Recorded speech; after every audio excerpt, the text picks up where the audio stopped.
Hello and welcome to the Providence College Podcast. I'm Liz Kay. If you missed the inspiring address presented by Natalie Silverstein, the keynote speaker at the PC Women Light the Way conference, this episode of the Providence College Podcast will help. Silverstein, a member of PC's class of 1991 and author of Simple Acts, the Busy Family's Guide to Giving Back, discussed how her years at Providence College shaped her approach to gratitude, service, and philanthropy, and how these values informed the way she lives and works. Let's listen. I'm so grateful to Father Sicard and everyone in the alumni office for inviting me to be with you here today as we celebrate 50 years of women at Providence College. I'm delighted to have my husband Jonathan and our daughter Elena here with me today. Last year marked 30 years since I graduated from PC, which is kind of hard for me to believe. I still remember my parents dropping me off in front of McVinney Hall, moving my meager belongings into a room on the 4th floor where I met my roommate, who would become my lifelong best friend, Grace Floro. The housing roommate assignment gods were really good to us that day. Gracie and I were kindred spirits, having had a very similar upbringing. We were both the youngest child of immigrant parents, hers from Italy, mine from Ukraine. We connected through our shared experiences as first-generation Americans in ways that most of our classmates would not have understood. Growing up in a home where English was not the primary language spoken, what it meant to be the first child to go away to college, the unique push-pull of staying connected to family and rooted in culture while being given the slack to roam. We understood the tremendous financial sacrifices our families were making to be able to send us to PC. How hard we were both expected to work, both in our academics and in our work-study jobs, so that we would be able to stay at school and make our parents proud.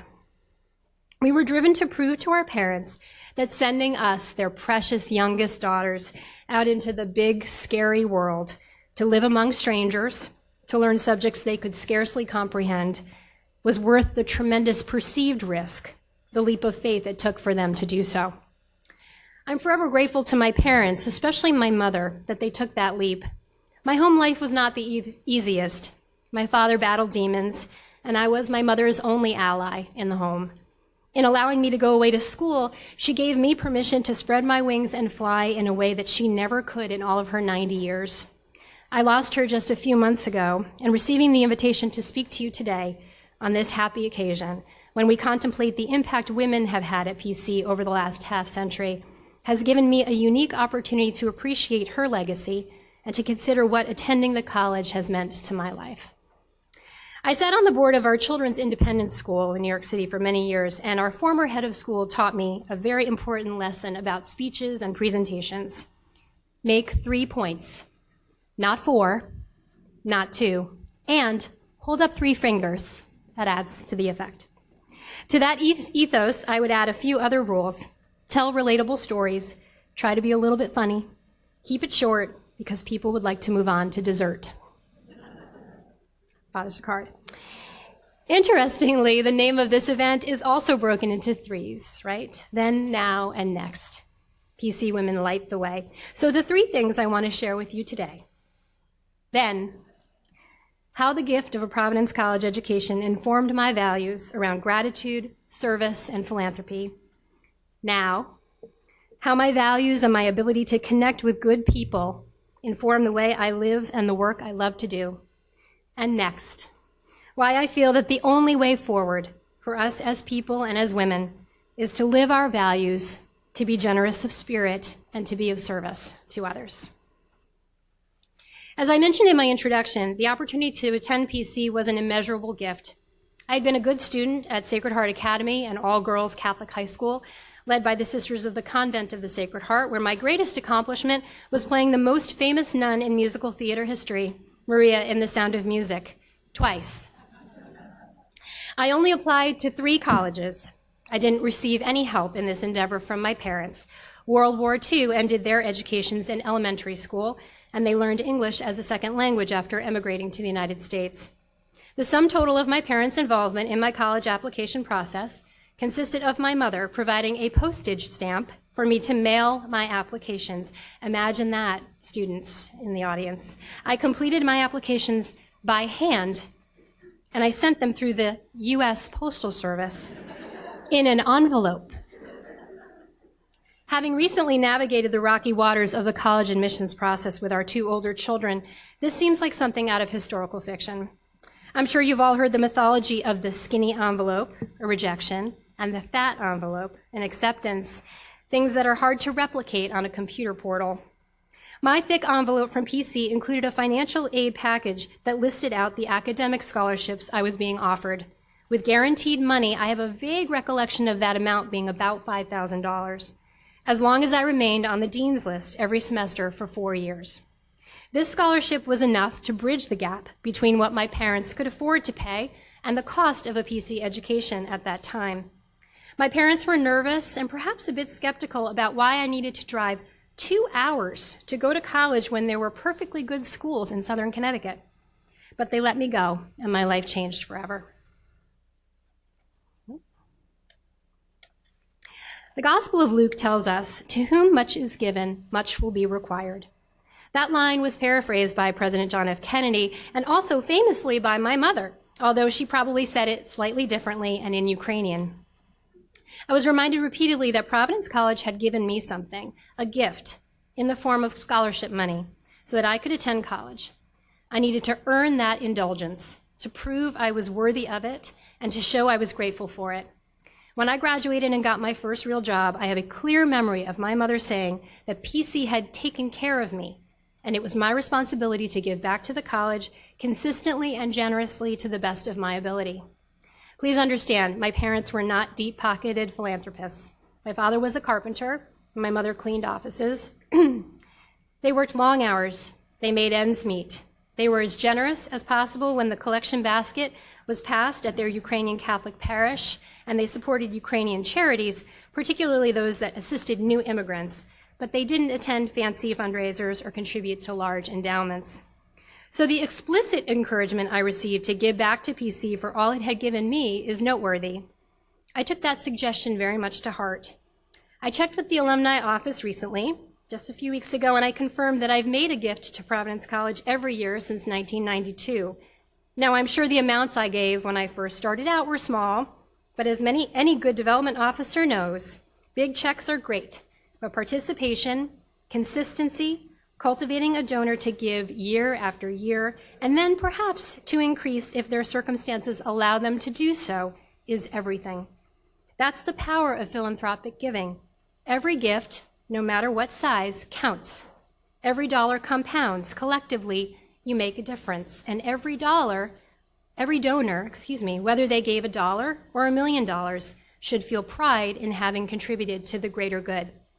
To put a twist on the words of the Reverend Desmond Tutu, do your little bit of good where you are. It's those little bits of good put together that overwhelm the world. Which brings me to my now. These are the values, this is the philosophy that I'm privileged to share through my work now as a writer, speaker, and consultant, engaging with kids, teens, families, educators, nonprofits, corporate business leaders, anyone who wants to make the world a kinder, more just, and equitable place. After a career in hospital administration, managed care, and consulting, I left the corporate world to raise my children, to volunteer in my community, and to hone my skills as a fundraiser for causes that I care about. When my kids were little, I was frustrated by the lack of opportunities that I found to volunteer as a family in our community. We live in New York City, a place of tremendous wealth, as well as abject poverty and deep need. I simply could not accept that no one would welcome us as volunteers. It became my mission to find organizations that would accept children as volunteers, and I quickly became the service lady in my community, sharing my hard-earned knowledge and encouraging parents to prioritize service for their highly programmed and very, very busy families. Parents were clearly interested in volunteering with their kids. They simply didn't know where to begin, and frankly, didn't want to take the time to figure it out. It quickly became clear to me that a practical, actionable resource guide for parents and other caregivers, providing simple ways to incorporate service and acts of kindness into busy family lives, was something that was needed and something that I could write. I discovered my passion, my purpose, the thing I was meant to do fairly late in life, based on my own lived experience and the things that gave me joy and gave my life meaning. My work allows me to share my collected wisdom and to inspire others to engage in this important work. I believe that the lessons I learned from my parents, whether implicit or explicit, coupled with the values instilled in me by my PC education and the people that I met here, have informed the way I have tried to raise my children, the work I do, and my desire to be of service to others. Women in particular are the driving force behind much of the philanthropic and nonprofit work that is accomplished in the world. From my days on campus working with female classmates to organize fundraisers through the Board of Programmers, to the mothers with whom I served on the Parents Association of our children's school, to the women I admire who saw a need in our community and got tired of waiting around for the government or corporations to help, who roll up their sleeves and found a way to fill that need. I have seen that women lead the way. Most people can see the suffering, the inequity, and they might click their tongues and say, "That's sad. Somebody should do something about that." But most of the time, it's a woman, probably a woman who has her hands full with children, elder care, a full-time job, inadequate childcare, who looks around and says, "This isn't right. How can I help?" And she finds a way. I'll give you just two quick examples, only two this time. My family and I are longtime volunteers with an organization called Project Cicero, which was started by two New Yorkers, Susan Robbins and Lorene Greenbaum.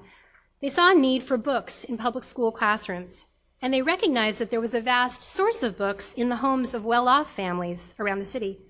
Project Cicero runs a massive book collection drive every spring. Since it was launched in 2001, Cicero has donated over 4 million books to over 1 million students.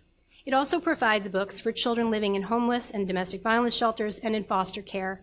It is both a literacy program and a reuse and recycle program. A few weeks ago, I had the privilege of volunteering at the Project Cicero book drive, the first time we gathered together since the pandemic shut the event down 2 years ago. It's a massive and unbelievably impressive operation.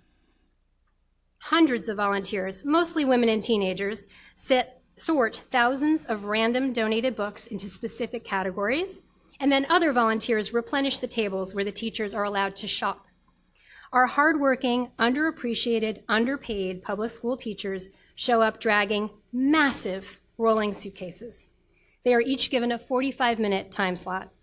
They fill those rolling bags until they can barely zip them up. They drag them out to waiting taxis, the bus, or the subway, if you can imagine that. They are smiling, they are energized, and they are so, so grateful. Teachers say that the free book from Project Cicero is the first book owned by some of their children. The mostly female donors, volunteers, and leadership of Project Cicero, not the Department of Education or wealthy corporations, have ensured classroom libraries will be well-stocked with age-appropriate books, and that students will receive the most important gift, the ability to hold a book of their own in their hands and to hopefully develop a lifelong love of reading. My second example, I'm a founding member of an organization called Impact 100 NYC, a women's giving circle. 100 women donate $1,000, and collectively we make one transformative grant of $100,000 to a nonprofit doing work in the community. Impact 100 NYC was founded by two women, Mindy Wigatow and Emily Addis, during the winter of 2019. We all know the rest of that story, don't we? COVID hit in early spring, shutting down pretty much everything in New York. Not a great time to launch anything. And yet, Mindy and Emily persevered. They didn't want to wait. As the saying goes, life isn't about waiting for the storm to pass, it's learning how to dance in the rain. They knew that starting something that would harness the collective passion, energy, and brain power of a group of 100 women would be good for all of us. They moved all recruitment efforts online. They asked members to spread the word. Very quickly, Impact 100 New York City boasted 134 members, and we received over 100 grant applications. Interviews, site visits, grant committee discussions, all held over Zoom. In May of last year, we made one transformational grant of $100,000 to the Fiverr Children's Foundation, incidentally, an organization founded and run by women, which provides after-school enrichment, summer camp, and college prep assistance to under-resourced teens. This year, we're over 200 women strong, which means that we will give two transformational grants of $100,000 each. I am reminded of the Helen Keller quote, "Alone we can do so little, together we can do so much." Which brings me to our next. How will women especially the young women who are lucky enough to earn a degree from Providence College, shape our world in the future? And what can we, who are just a few steps ahead of them, offer to help light the path? One of my all-time favorite quotes is, "We rise by lifting others." That's it. That's the big idea. Everything I've shared today kind of boils down to this one terrific phrase, don't you think? If I'm lucky enough to have some resources, whatever those are, time, energy, talents, experience, education, money, everyone benefits if I share them. If you work with me and you're successful, then I'm successful. If one member of a team receives an award, everyone on the team feels like they've won. If I, who was lucky enough to receive scholarship money so that I could get a college education, now have the resources to donate so that others might receive a scholarship to do the same, then we are creating a better future for everyone, one person at a time. This is all especially relevant for women. We need each other. As we rise, we need to look around, put our hand back, and lift other women to join us. As I recently heard the Christian author Jen Hatmaker say, if there aren't enough seats at the table, we need to scooch over and shove in additional chairs. And some of those chairs must go to young women, the teens and young adults who will lead us into our next chapter. After the success of my first book, I turned my attention to teenagers for, you guessed it, 3 reasons. My first book was a parenting resource guide about engaging in service and acts of kindness with young children. As soon as it was published, like the very same day, I had friends and strangers, even the rabbi in our temple, suggest to me that I should write a similar book for teenagers. The funny thing about young children is that they grow into adolescents and teens, and keeping them engaged in volunteerism is even more important as they mature into kind, compassionate adults. Second, I believe that this generation of young people has the imagination, the technological savvy, the creativity, and the generosity of spirit to make a meaningful and lasting impact on the world. They will lift us all as they rise. I'm a little tired of the suggestion that our youth are disinterested, scattered, entitled, or lazy. The teenagers I've met have impressed me with their heart, their integrity, and their willingness to call out injustice when they see it. Third, I wanted to remind young people, many of whom are struggling to recover from 2 very difficult years, that you don't need to change the whole entire world to make a difference. Service has a very broad definition in my view, and there are many small yet intentional ways to incorporate service into very busy lives. Because contrary to popular belief, small and simple things matter. Every tiny action, holding the door for the person behind us, saying thank you to someone who helps us, picking up litter on the street, signing up for just one shift at the soup kitchen, matters. Lots of little bits of good do overwhelm the world.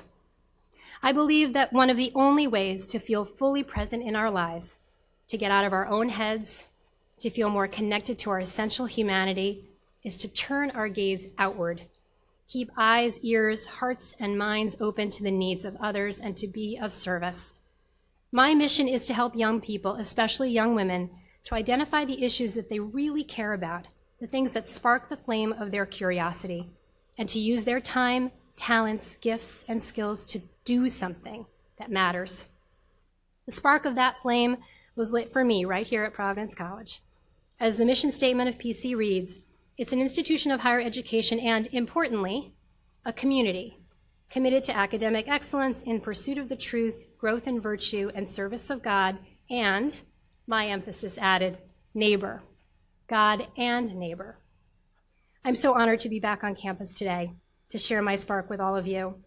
As we know, a candle's light is not diminished by lighting another candle. May we continue to be a light, to rise by lifting others for the next 50 years and beyond. Thank you.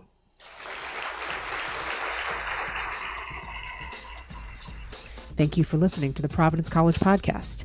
Episodes are available in all of the usual places, as well as the college's YouTube channel and on your smart speaker.